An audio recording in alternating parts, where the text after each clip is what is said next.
উমর ফারুক সালাত শুরু করলেন, ফজরের সালাত, আল্লাহু আকবার। In the meantime Abu Lulu এই খঞ্জর নিয়ে উমর ফারুকের বুকের মধ্যে 3টা স্টেবিং করলেন। একটা মারলেন নাভির নিচে, মারার সাথে সাথে পাকস্থলী কেটে গেল।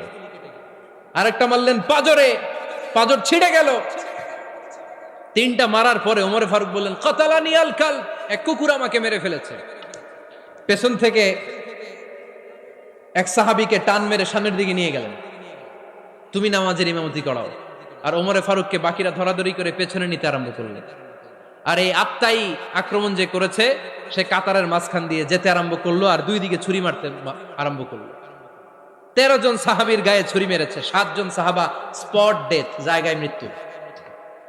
এই ভয়ঙ্কর অবস্থা দেখে এক সাহাবী বুরনুস, এক ধরনের জুব্বা আছে মাথাওয়ালা, অনেকে জ্যাকেট পরছেন না এরকম মাথাওয়ালা, লম্বা জুব্বা আছে আরবরা শীতে পড়ে মাথাওয়ালা, এই মাথাওয়ালা জুব্বা বের করে এক সাহাবী জালের মতো তার দিকে উড়ায় মারল।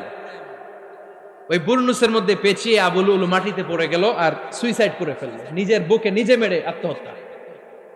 যেই সাহাবীকে ইমামতির জন্য দাঁড় করালেন, উনি ছোট্ট সূরা দিয়ে প্রথম রাকাতে সূরা আল কাউসার, দ্বিতীয় রাকাতে সূরাতুল ইখলাস দিয়ে নামাজ শেষ। উমরে ফারুক বেহুশ।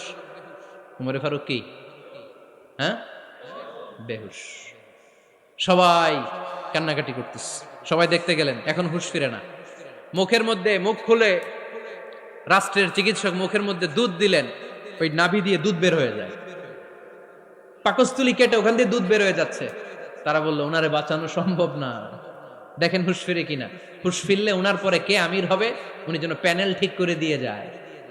সবাই তাকিয়েছে ওমরে ফারুকের চোখের দিকে। আল্লাহর মেহেরবানিতে ঘন্টা খানিক পরে উনি চোখ খুললেন। চোখ খোলার পরেই বলেন নাই, ও মা আমি মরে যাই। চোখ খোলার পরে উনি বলেন নাই, কে মারলো আমারে। চোখ খোলার পরে উনি বলেন নাই, আমার পরে নেতা কে হবে।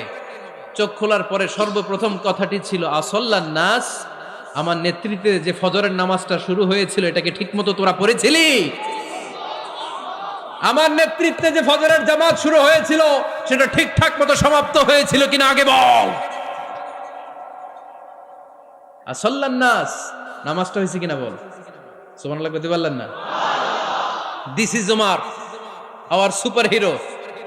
নেতা অনেকগুলো লাগে না, এরকম নেতা একটাই যথেষ্ট যে গোটা বিশ্বকে কাঁপায় দিতে পারে। চিল্লায় বলো ঠিক কিনা?